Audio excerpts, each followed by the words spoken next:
way. Secondly, you better be surrounding yourself with the right people. I once heard someone say, you will become the average of the 5 people you spend the most time with.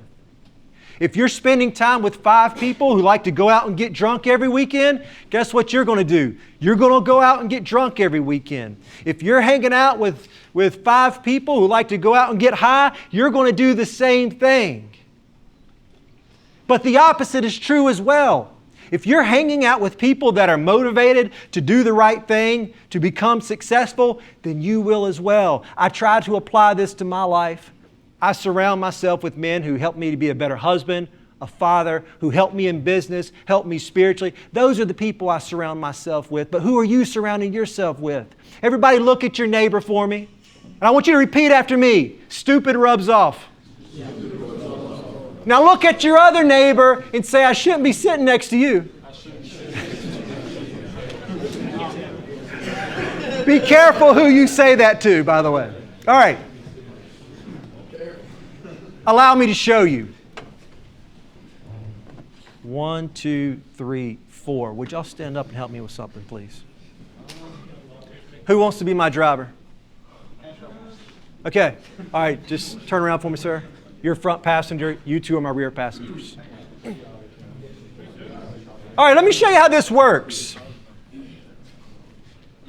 Mr. Cantrell here has had a long week here on base. And he says, it's Friday. I'm tired of working. Let's go to Wilmington. Let's go downtown Wilmington and let's have some fun. So they load up in Cantrell's car. They begin heading down 17 to Wilmington. And Cantrell's going 67 and 55 when he passes by me in my police car. I flip on my lights, my siren. I pull him over and I walk up to the car. And I ask him, can I see your license and registration, please? And he hands it to me. Now look, whenever I would stop Marines, I appreciate what you guys do. And my unwritten rule was, as long as you're polite, as long as you're not doing anything stupid or foolish, I'm going to look out for you. So I give Mr. Cantrell his license back, and I said, look, you just got to slow it down for me, okay? But I look in the back seat while I'm speaking to him. What's your last name? Macniak, sir. I've got Mr. Macniak in the back.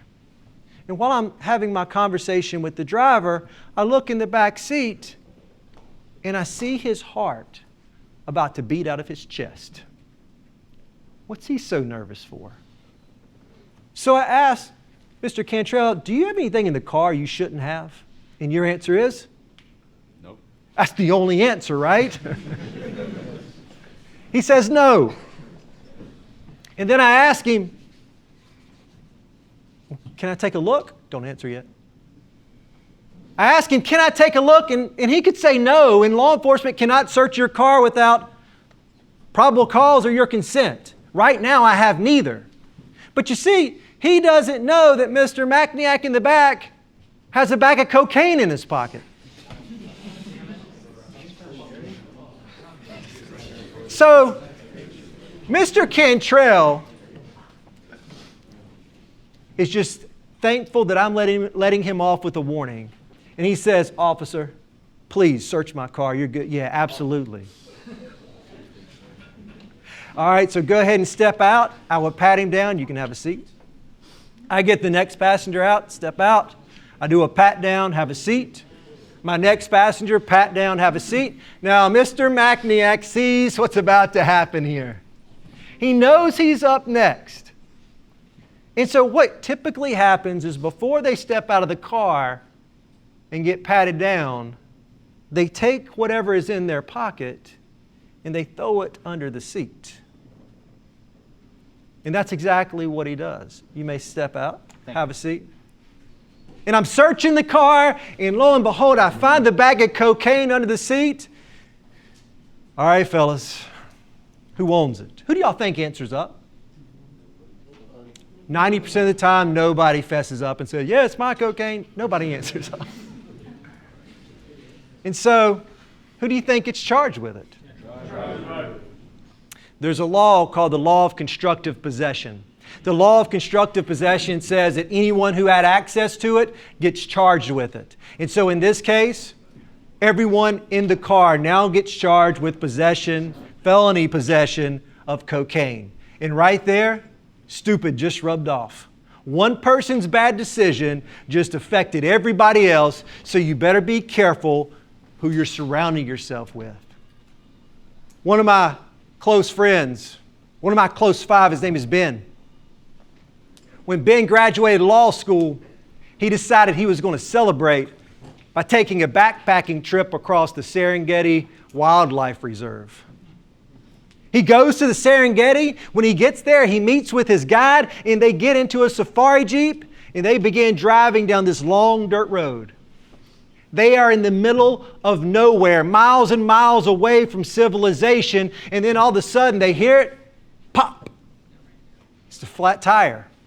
They get out of the car, they're looking at the flat tire, they're discussing changing the flat tire, and they look up, and they see a tribe of men approaching them.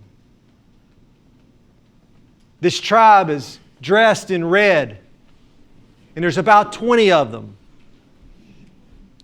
They walk up to Ben and the guide, and as they approach, the guide and the leader of the tribe begin having a conversation in their native language. And while they're having this conversation, the rest of the men form a circle around Ben and the jeep. Now, if you've ever seen Indiana Jones, it's not good when you get surrounded by a strange tribe of men. Ben starts to get nervous. But you see, what Ben didn't realize was these men were from the Maasai tribe. These men were known for being lion hunters. They had hunted lions for so long, the lions had developed the ability to smell these men and knew that whenever they caught a whiff of that odor, you better go the other way because these men will kill us. And you see, what Ben thought the men were doing was to cause him harm. What they were actually doing was forming a circle around Ben and the jeep to keep the lions from coming out of the grass and ambushing them while they're changing the tire. And you see, that's what the right friends do. The right friends keep the lions of this world out. I'm talking about the lions of bad decisions, with drugs, with alcohol, with driving in a foolish manner. The right friends will keep those poor decisions out, but you surround yourself with the wrong ones, they're going to invite them in. The second thing you have to remember is you've got to surround yourself with the right people. And then lastly, I want you to remember